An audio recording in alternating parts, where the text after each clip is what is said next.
क्षितिज पर सूरज उगने के साथ ही गांव की हर चीज अंगड़ाई लेकर अपनी रफ्तार पकड़ लेती है। हरे भरे खेतों में हवा झूमकर कुछ कहती सी लगती है। किसान अपने बैलों को लिए खेत की ओर चल पड़ते हैं। उनके खुरों की टाप धूल उड़ाती चलती है। गांव का सहज जीवन कभी-कभी किसी कोमल मन पर अमिट छाप छोड़ जाता है और एक ऐसी प्रतिभा जन्म लेती है जो देश भर पर अपना प्रभाव छोड़ जाती है। डॉक्टर शिवमंगल सिंह सुमन भी उत्तर प्रदेश के एक ऐसे ही छोटे से गांव की अमर देन हैं। गांव की सोंधी मिट्टी को जीवन के गूढ़ रहस्यों के साथ गूंथकर कविता लिखना सुमन जी के रचनाक्रम का एक अभिन्न हिस्सा है। इस मिट्टी की पुकार उनके अंतर्मन को झंझोड़ती है, उद्वेलित करती है और जन्म देती है कविता को। निर्मम कुम्हार की थापी से कितने रूपों में कुटी पिटी, हर बार बिखेरी गई किंतु मिट्टी फिर भी तो नहीं मिटी। आशा में निश्चल पल जाए, छलना में पड़कर छल जाए, सूरज दमके तो तप जाए, रजनी ठुमके तो ढल जाए। और यूं तो बच्चों की गुड़िया सी भोली मिट्टी की हस्ती क्या, आंधी आए तो उड़ जाए, पानी बरसे तो गल जाए। फसलें उगती फसलें कटती लेकिन धरती चिरउर्वर है, 100 बार बने 100 बार मिटे लेकिन मिट्टी अविनश्वर है। मिट्टी गल जाती पर उसका विश्वास अमर हो जाता है। देखोगे 100 बार मरूंगा, देखोगे 100 बार जीऊंगा। निर्मम कुम्हार की थापी से कितने रूपों में कुटी पिटी, हर बार बिखेरी गई किंतु मिट्टी फिर भी तो नहीं मिटी। मिट्टी में स्वर है, संयम है, होनी अनहोनी कह जाए, हंसकर हाला हल पी जाए, छाती पर सब कुछ सह जाए। और यूं तो ताशों के महलों से मिट्टी की वैभव बस्ती क्या, भूकंप उठे तो ढह जाए, बूढ़ा आ जाए बह जाए। लेकिन मानव का फूल खिला पाकर जिस दिन वाणी का वर, विधि का विधान लुट गया, स्वर्ग अपवर्ग हो गए न्यौछावर। तो कभी मिट जाता लेकिन उसका उच्छ्वास अमर हो जाता है। मिट्टी गल जाती पर उसका विश्वास अमर हो जाता है।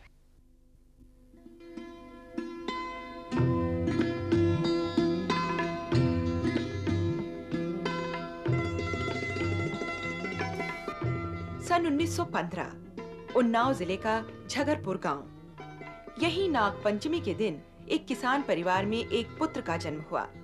पिता थे शिव भक्त, सो पुत्र का नाम रखा शिवमंगल सिंह। माटी की महिमा गाने वाले सुमन का बचपन इसी गांव की मिट्टी में आड़ी तिरछी रेखाएं बनाते हुए बीता। सबसे पुरानी स्मृतियों में घर के सामने बना देवी का चौराहे और फाग गाते लोगों के स्वर।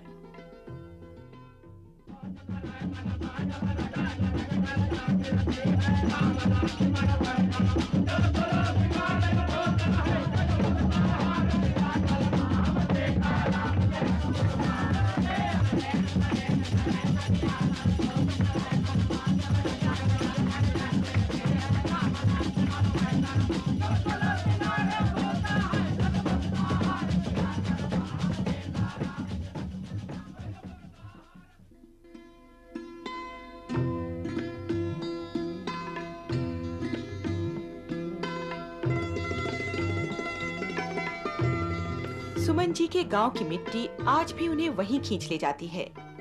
गांव के लोग उनसे अपनी बातें कहते सुनते हैं। उन्हें नाज है कि डॉक्टर शिवमंगल सिंह सुमन ने उनके गांव का नाम देश भर में रोशन किया है।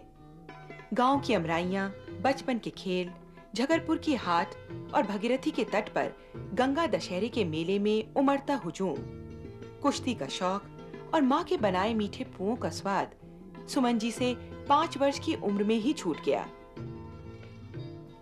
शिक्षा के लिए उनके पिता उन्हें रीवा ले गए, जहां उनके जीवन का एक नया दौर शुरू हुआ। लेकिन बचपन की स्मृतियां इतनी गहरी हैं कि उनकी झलक आज तक सुमन जी की रचनाओं में मिलती है। अतीत की परतों को हल्का सा कुरेदने पर ही यादों के बांध टूट पड़ते हैं।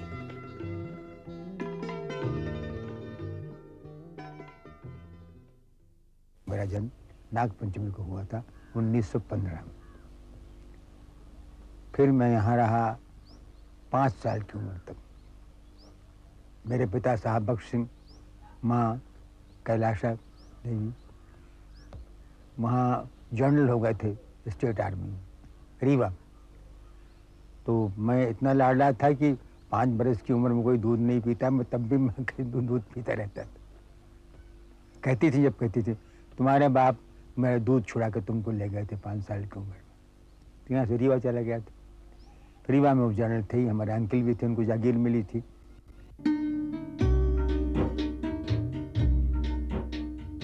रीवा में पिता सेना के बड़े अधिकारी और जागीरदार थे और चाचा रीवा नरेश के एडीसी। बड़ी बहन का विवाह रीवा नरेश से हो गया था और इस तरह उनका परिवार राजकुल में शामिल हो गया, जहां उनका बचपन राजसी ठाट बाट में बीता। फिर 7वीं के बाद बीए तक मैं ग्वालियर में ही पढ़ा और उसके बाद फिर मैं काशी हिंदू विश्वविद्यालय चला गया। तो एमए, एलएलबी, डीलिट तीनों मैंने काशी हिंदू विश्वविद्यालय से की। वहाँ रिसर्च भी किया, फिर डॉक्टर हो गया, फिर वहाँ पढ़ाने भी लगा। हमको क्लासेस भी देते थे, कंपोजिशन क्लासेस खास करके। हम सोचते थे कि वहाँ हम प्रोफेसर हो ही जाएंगे, पर लेक्चरर जो जगह खाली हो गई तो। मगर तब तक भाई वहाँ ग्वालियर में थे, विक्टोरिया कॉलेज ग्वालियर में वो पोस्ट एडवर्टाइज हुई, विज्ञापित हुई लेक्चरर की। तो भाई ने कहा कि अप्लाई कर दो इसमें, और फर्स्ट क्लास फर्स्ट हम आए थे एमए में, हिंदी यूनिवर्सिटी में, हिंदी में। तो हमने कहा नहीं, हम तो उनको वहाँ पढ़ा रहे हैं, अब इसी गए कि ज़रा जगह खाली हुई तो हमें को मिले, सीनियर मोस्ट हम ही हो वहाँ। अरे मत जाना, अप्लाई करने में क्या हर्ज है। हमने अप्लाई कर दिया। इंटरव्यू में गए तो उस ज़माने में पीएचडी तो बड़ी बात, फर्स्ट क्लास से ही बहुत बड़ी चीज़ मानी जाती थी। तो मुझे एकदम अपॉइंटमेंट मिल गई। तुम कहा अच्छा तो ले, अब हो गए तो आई हुई चीज़ क्यों छोड़ते हो। तो हम अपना सामान वामान लगे वहाँ पहुँचे 1942 में ग्वालियर। पहले गए थे विद्यार्थी के रूप में, फिर गए उसमें लेक्चरर के रूप में, और मेरे विद्यार्थी वहाँ पर हुए अटल बिहारी वाजपेयी भी मेरे विद्यार्थियों में से थे। फिर उसके बाद तो वहाँ लेक्चरर हो ही गए थे, पर वहाँ जब हम पढ़ने गए थे वहाँ, तब मेरे जीवन में पहले ये अचानक कहीं से कविता के संसर्ग या जो कुछ हो, परंपरा से होते हूँ या संस्कार जिसे कहते हैं वो होते हूँ, शुरुआत वहीं से हुई, ग्वालियर से। ग्वालियर से शुरू हुई उनकी काव्य यात्रा काशी में जाकर अपने शिखर पर पहुंची। यहाँ उन्हें मिला एक ऐसा साहित्यिक माहौल जिसमें राहुल सांकृत्यायन, निराला, दिनकर और बालकृष्ण शर्मा नवीन जैसे साहित्यकारों का प्रभाव उन पर पड़ा। वे उस युग में जी रहे थे जो भारत के इतिहास का सबसे महत्वपूर्ण और गौरवशाली समय था। एमए की पढ़ाई के लिए उन्होंने काशी हिंदू विश्वविद्यालय में दाखिला लिया। यहाँ उन्हें पंडित रामचंद्र शुक्ल और पंडित केशव प्रसाद मिश्र का मार्गदर्शन मिला। सुमन जी के पहले काव्य संग्रह हिल्लोल का प्रकाशन भी इसी काल में हुआ। इसकी भूमिका पंडित केशव प्रसाद मिश्र ने लिखी थी। इसी माहौल में सुमन जी की कविता का स्वर और प्रखर होता चला गया। काशी निवास ने सुमन जी के जीवन को एक नई दिशा की तरफ मोड़ दिया। यहाँ उनकी आस्थाएं अनेक दिशाओं में प्रेरित हुईं। जब राष्ट्रीयता ने उन्हें आवाज दी तो युवा सुमन लगातार प्रगतिशीलता की ओर बढ़ते गए और उन्हें अपने समय की महान विभूतियों का संपर्क मिला। उनकी स्मृतियां इतिहास की अमूल्य धरोहर बन गईं। इस चित्र को देखकर से मेरा बड़ा संबंध है। असल में हुआ ये था कि जो रजत जयंती हुई बसंत पंचमी 1942, और उसमें मालवीय जी रिटायर हुए थे, अवकाश प्राप्त किया था, राधा कृष्णन को अपने स्थान पर कुलपति बनाया था, वाइस चांसलर बनाया था। उस दिन सवेरे तो 3 बजे फंक्शन शुरू हुआ दीक्षांत समारोह का। गांधी जी आए मिलने मालवीय जी से, कर्टसी कॉल। तो मालवीय जी ने मुझसे कहा था कि तुम एक कोरस गान लिखो इस मौके के लिए, रजत जयंती महोत्सव के लिए।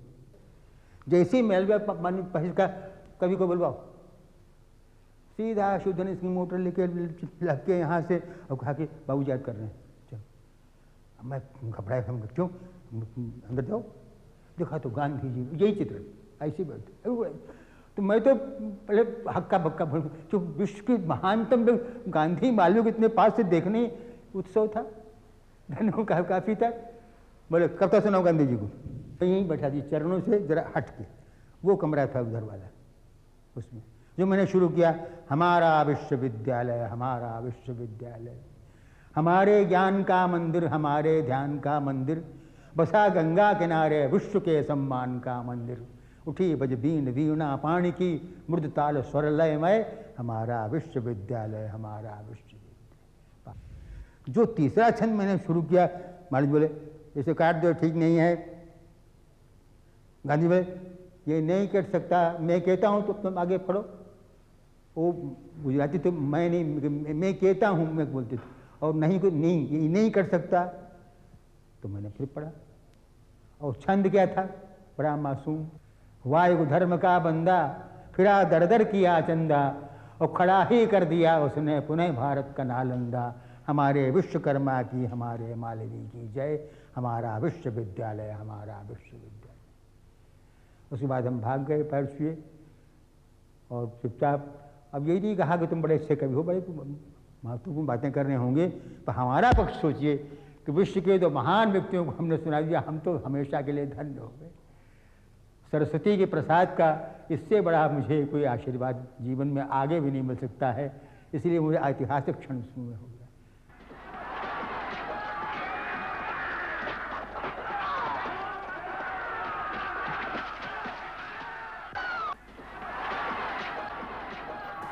राष्ट्रीय आंदोलन से जुड़कर सुमन का स्वर और प्रखर हुआ और उनकी काव्य चेतना में राष्ट्रीयता का स्वर पैदा हुआ। ये ओजस्वी स्वर अनेक रचनाओं में झलकता है, जहां कवि कविता द्वारा सामाजिक राजनैतिक घटनाओं से जूझता है, किसी भी वरदान की अपेक्षा नहीं करता।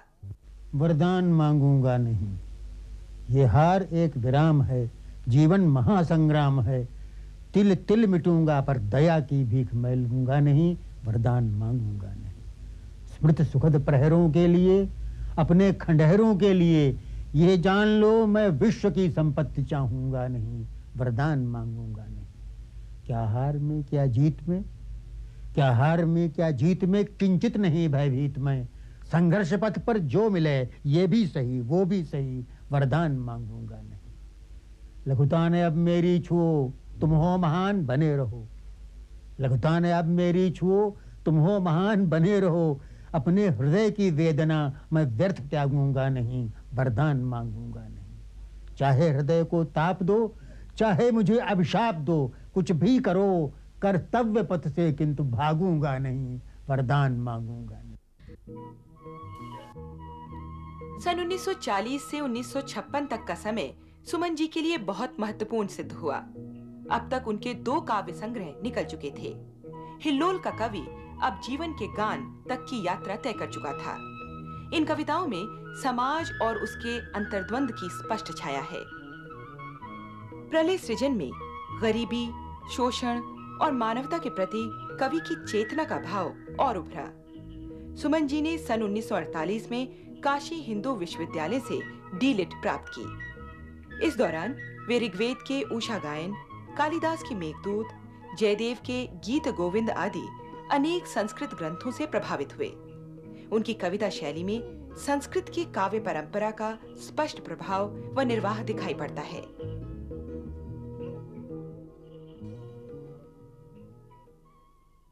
ये पहले हिंदी के कवि हैं जिन्होंने ऋग्वेद के उषा मंत्रों के ऊपर बहुत अच्छा लिखा था। ऋग्वेद में काव्य सौंदर्य है, ये इन्होंने उद्घाटित किया था, और ये कालिदास को उन्होंने खूब अच्छी तरह से घोटा है।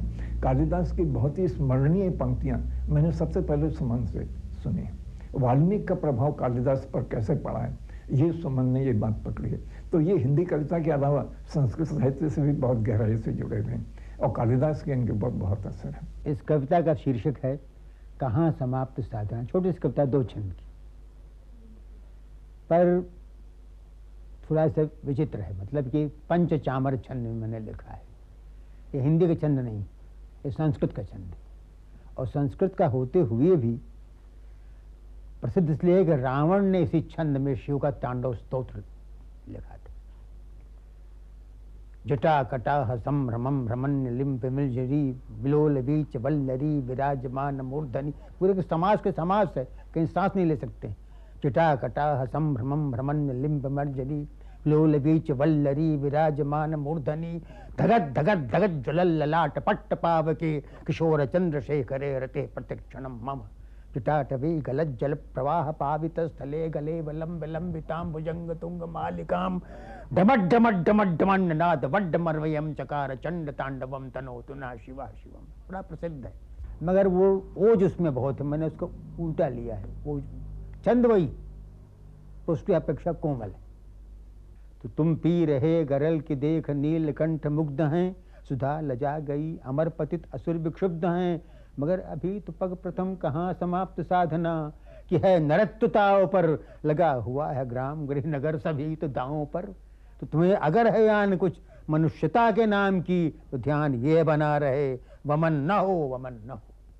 तुम तप रहे हो जिस तरह न तप सका निदाग भी, निदाग ग्रीष्म ऋतु जब लू चलती, तुम तप रहे हो जिस तरह न तप सका निदाग भी, तुम्हारी आग देख मंद पड़ गई दवाग भी, मगर अभी तो पग प्रथम कहाँ समाप्त साधना, मगर अभी तो पग प्रथम कहाँ समाप्त साधना, लपट लपट से भेंट लो हर एक शोला चिन्ह चिन्ह अंक में समेट लो।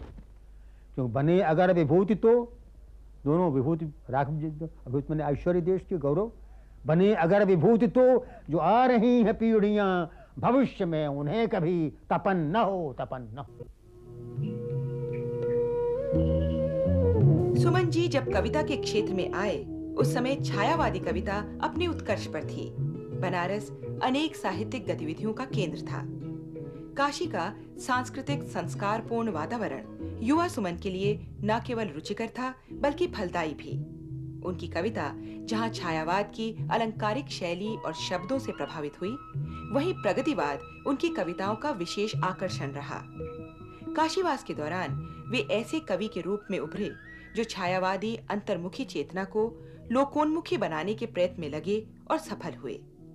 ये काल हिंदी साहित्य का वो काल था जब कविता न केवल लिखी जाती और प्रकाशित होती थी बल्कि पढ़ी जाती थी। श्रृंगार रहा जो निराकार रस कविता में उत्सुकतार भोगा स्वर्गीय प्रिया संग भरता प्राणों में राग रंग।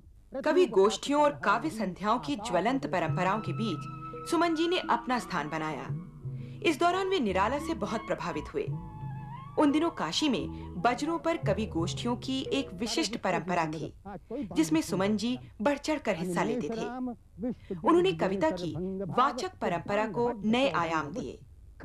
कविता पढ़ते समय सुमन जी केवल शब्द नहीं पढ़ते बल्कि अपनी वाणी के उतार चढ़ाव, चेहरे के हाव भाव और संपूर्ण शरीर की भंगिमा से कविता पढ़ते हैं। वो देखो गंगा के तट पर धधक रही मरघट की ज्वाला, एक एक चिनगारी में ही कितने काल अशेष भरे हैं, एक एक चिनगारी में ही कितने काल अशेष भरे हैं और कितनों के अरमान अधूरे यहाँ राख का वेश धरे हैं। तो नित्य प्रति नई नई आहुतियाँ धधक रही मरघट की ज्वाला, फूंक चुके कितने अपने ही हाथों से जीवन सुख अपना, फूंक चुके कितने अपने ही हाथों से जीवन सुख अपना, और बहा चुकी हैं दुखिया आंखें कितनी गंगा कितनी जमुना, पर न बुझी है अब बुझ न सकेगी धधक रही मरघट की ज्वाला। सृष्टि बहा देती यदि शंभु जटाओं का मिलता न सहारा, सृष्टि बहा देती यदि शंभु जटाओं का मिलता न सहारा, सुर नर जिसे देख सिहरे थे यहाँ वही गंगा की धारा, किंतु वक्ष पर आज उसी की धधक रही मरघट की। हुआ हुआ करते श्रृंगाल मिल, हाय हाय मानव करते हैं, हु करती मुआ, मुआ पक्षी होता है, हु करती मुआ, चिता के सूखे काठ चीख भरते हैं, पर कर्ण बधिर सी अपनी धुन में धधक रही मरघट की ज्वाला। आज उज्जैन सुमन जी की कर्म भूमि है। 1961 में वे श्री माधव कॉलेज के स्नातकोत्तर विभाग के अध्यक्ष पद पर रहने के बाद विक्रम विश्वविद्यालय के कुलपति रहे। विद्यार्थियों के चहेते अध्यापक और उज्जैन के लाडले सुमन के जीवन में उज्जैन इतना रच बस गया कि उन्होंने वहीं रहने का फैसला कर लिया। मैं क्षिप्रा सा ही तरल सरल बहता हूँ, मैं कालिदास की शेष कथा कहता हूँ, मुझको न मौत भी भय दिखला सकती है, मैं महाकाल की नगरी में रहता हूँ। हिमगिर के उर का दाह दूर करना है, हिमगिर के उर का दाह दूर करना है, मुझको सरसरिता नद निर्झर भरना है। मैं बैठूं कब तक केवल कलम संभाले, मुझको इस युग का नमक अदा करना है। मैं कुमुदवती से राम राम करता हूँ, काली दह के दह को सलाम करता हूँ। जिसकी रज से उपकृत गीता का गायक, उस सांदीपन गुरु को प्रणाम करता हूँ। मेरे उर में भी रूप किसी का अटका, मेरे विराग में अनुरागी स्वर लटका। भर्तृहर तुम्हारी परंपरा का मैं भी, घर से बन, बन से घर बरसों तक भटका। शिवमंगल सिंह सुमन हिंदी कविता के इतिहास में उस दौर के कवि हैं जिसे हम जवानी का कवि कहते हैं। बालकृष्ण शर्मा नवीन, दिनकर दो प्रमुख प्रसिद्ध और बड़े कवि हैं। सुमन उस परंपरा की आखिरी कड़ी है। सुमन ने प्रकृति पर कम कविताएं लिखी हैं, लेकिन मेरा ख्याल है कि नारी के प्रति आकर्षण था, उसके रूप के प्रति और उससे रागात्मक लगाव, ऐसी काफ़ी कविताएं सुमन जी ने लिखी हैं। दिन चढ़े जहाँ गोरे हाथों मथनी मत्ती कंडे करते, होती संध्या ठकते दिगंत जिनके चरणों की धूल चूम। ग्वालिनियाँ कट सिर पर घट धर चल पड़ती हंस हंस झूम झूम। चुनरी लाल नीला लहंगा, बिखरे कुंतल सहमे वो रोज, किस चपल कन्हैया को उनकी कजरारी आंखें रहीं खोज। गृहपथ वृंदावन बनता जब कानों तक तनते नयन बाण, बिरला ही होगा भाग्यहीन मन विद्धन जिसके मुक्त प्राण। मैं बैठा देखा करता था पनघट पर उनकी लगी भीड़, मन का पंछी खोजा करता था वहीं कहीं अपना सुलीड़। अपना सुनीड़ वो उन सब सी ही अल्हड़ थी, नटखटपन से सब भरे काम, अंचल सरकाना मुस्काना गिरता घट लेना थाम थाम। मिल गई मुझे मेरी सुषमा, सावन की नव हरियाली सी, क्या कहूँ कि दुनिया नटखट थी या कहूँ कि भोली भाली थी यौवन की चढ़ती के दिन, आशा उमंग से हृदय भरा, मैं तो सावन का अंधा था, सब मुझे सूझता हरा हरा। पर उन सब बातों को बीते हो चुके आज हैं 3 वर्ष, मैं आज लौट कर आया हूँ और मैं नूतन उत्साह हर्ष। धोती तौलिया लिए अपनी कुइयाँ पर आकर हुआ खड़ा, देखा कोई अहरिन आती हाथों में छूछा लिए घड़ा। मैं गगरे की गर्दन में फंदा डाल रहा था झुका झुका, पदचाप पड़ गई धीमी सी, मेरा मन भी कुछ रहा रुका। अच्छे तो मलिको रहो, हमारे यहाँ गांव की भाषा, मालिक अच्छी तरह रहे। अच्छे तो मलिको रहो कहा उसने, मैंने फिर कर देखा, वो कौन आह गुनिया ही थी मेरी स्मृति की धुंधली रेखा। सुमन जी का जीवन एक सपाट मैदान की तरह कभी नहीं रहा। उनमें जीवन के प्रति इतनी ललक रही है कि उनके व्यक्तित्व का अनेक रूपों में विकास हुआ। उन्होंने शैक्षिक जगत में उल्लेखनीय योगदान दिया, किंतु उनका कवि हृदय नहीं बदला। वे हमेशा व्यस्त रहने वाले एक भावुक हृदय और मिलनसार व्यक्ति हैं। गहन अध्ययन एवं भारतीयता की समझ रखने वाले सुमन जी को स्वयं नेहरू जी ने 1956 में नेपाल के भारतीय दूतावास के सांस्कृतिक एवं सूचना सचिव के पद पर नियुक्त किया। नेपाल की सुंदरता से कवि का हृदय प्रभावित हुए बिना न रह सका और यहीं विंध्य हिमालय कविता संग्रह की रचना हुई।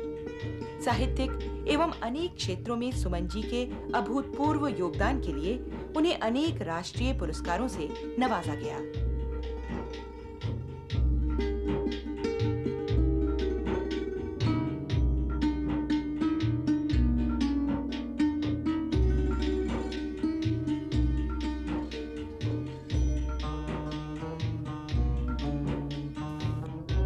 सुमन जी सरस्वती के वरद पुत्र हैं। अध्ययन उनके जीवन का ऐसा अभिन्न अंग है जिसमें वे निरंतर डूबे रहते हैं। उनके अनेक काव्य संग्रह अब तक प्रकाशित हो चुके हैं। इनमें से प्रमुख हैं हिल्लोल, जीवन के गान, मिट्टी की बारात, पर आंखें नहीं भरी, प्रलय सृजन, विंध्य हिमालय, कटे अंगूठों की बंदनवार और वाणी की व्यथा। अध्ययन और जीवन के अनुभवों से वे काव्य सृजन की प्रेरणा पाते हैं।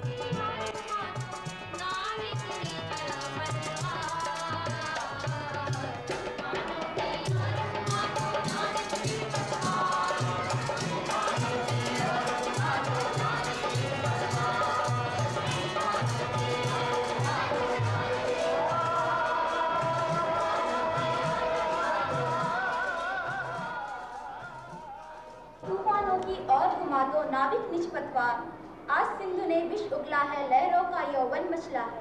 आज हृदय में और सिंधु में साथ उठा है ज्वार, तूफानों की और घुमा दो नाविक निष्पत पार। लहरों के स्वर भी कुछ बोलो, इस अंधड़ में साहस तोलो, कभी कभी मिलता जीवन में तूफानों का प्यार। इसलिए सड़ा के पढ़ी जा रही, पढ़ने में लय चाहिए, यति गति चाहिए, है ना? ऐसे तूफानों की ओर घुमा दो नाविक निष्पत पार। लहरों के स्वर में कुछ बोलो, लहरों के स्वर में कुछ, क्या हुआ स्वर? लहरें जो हैं उठ रही, हाँ, लहरों के स्वर में कुछ बोलो, इस अंधड़ में साहस तौलो। अरे कभी कभी मिलता जीवन में तूफानों का प्यार, तूफानों की ओर घुमा दो नाविक। तो कभी मालूम पड़े कि तुम उसको जी रहे हो लाइन पे, रोज थोड़ी तूफान प्यार मिलता है जीवन में, कभी कभी मिलता है। जब मिले प्यार तुम छावर कर दो, तूफान कूद पड़ो समुद्र में। पंडित जी क्या करते थे? Live dangerously. जवानी मिली किस लिए? खतरा मोल।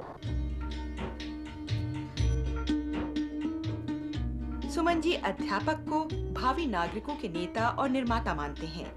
वे अपनी कविता में समाज के हर रंग, हर धड़कन को कैद करना चाहते हैं। उम्र की इस दहलीज पर भी वे थके नहीं हैं। जीवन से जुड़े हैं और नेहरू जी की भांति मानते हैं कि मंजिलें और भी हैं तय करने के लिए।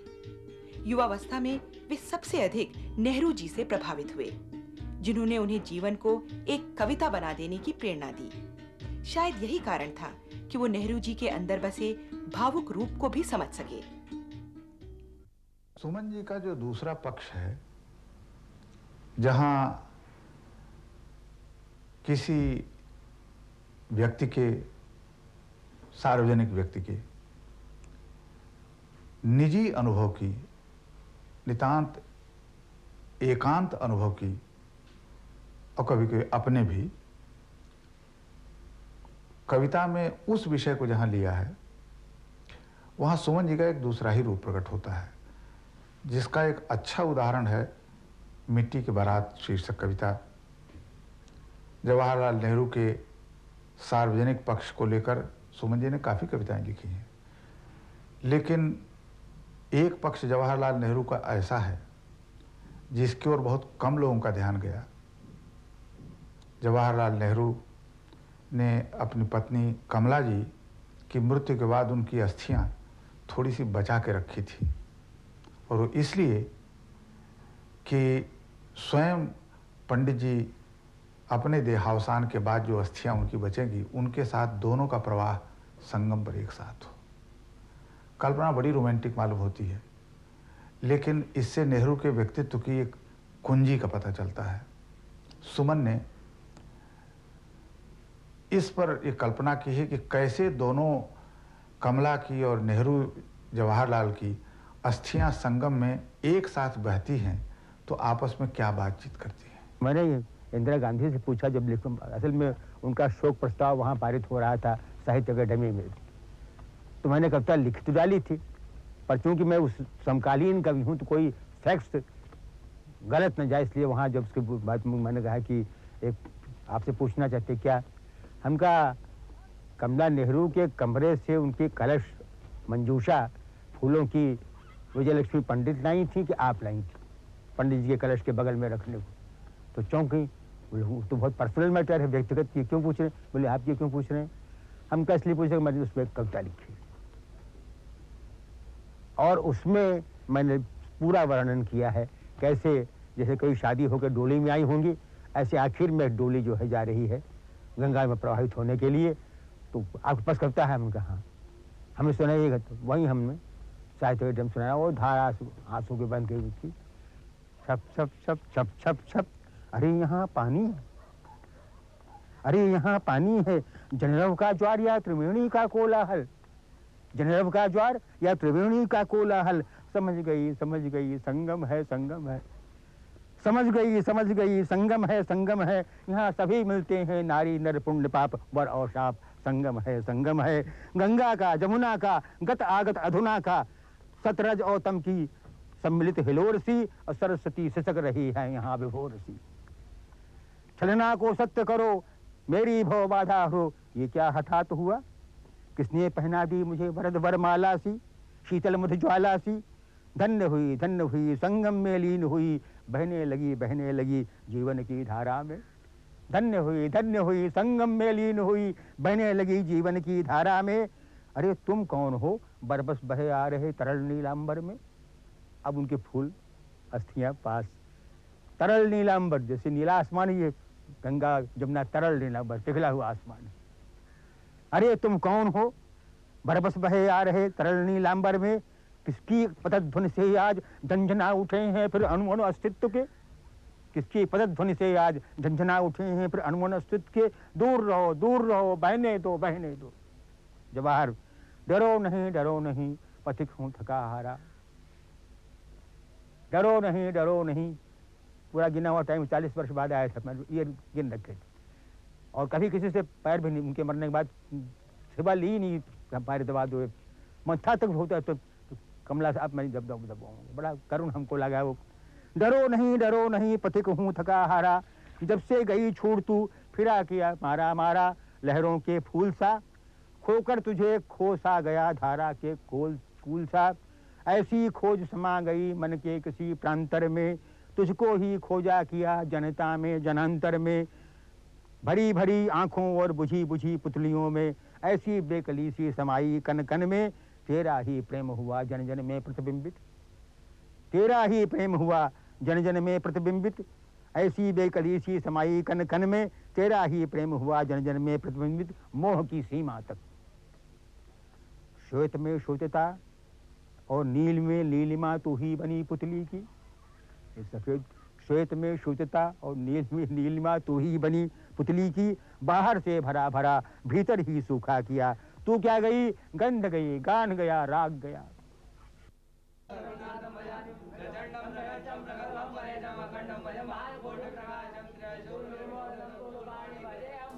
महाकालेश्वर की नगरी उज्जैन में रहने वाले सरस्वती पुत्र सुमन बहुमुखी प्रतिभा और क्षमताओं के धनी है।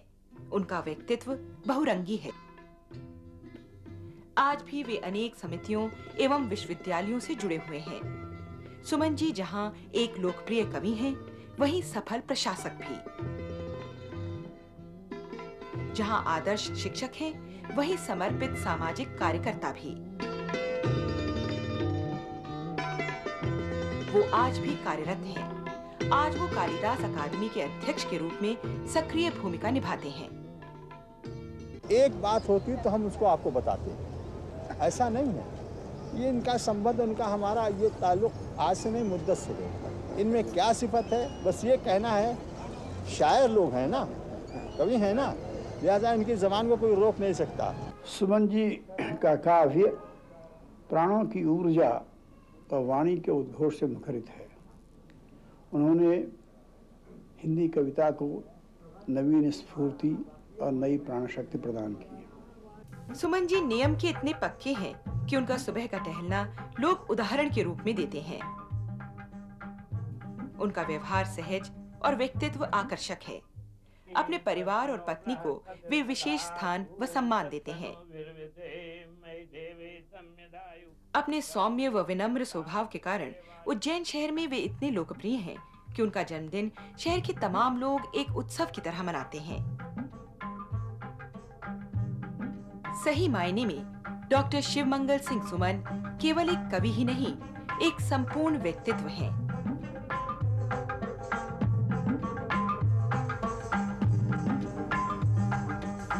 सामाजिक कार्यों में भागीदारी करना सुमन जी के जीवन का एक बहुत बड़ा महत्वपूर्ण हिस्सा है। उनका कहना है, मैं सामाजिक कार्य के प्रति प्रतिबद्ध हूँ, गति पर विश्वास करता हूँ। मेरा मार्ग गौतम की तरह मध्य मार्ग है। मैं अति को अव्यवहारिक उबाल मानता हूँ और हठ धर्मिता से दूर रहना चाहता हूँ। मेरे मन में लक्ष्य साफ है। मेरी आगामी काव्यधारा भी लोक साधना का प्रतिरूप होगी।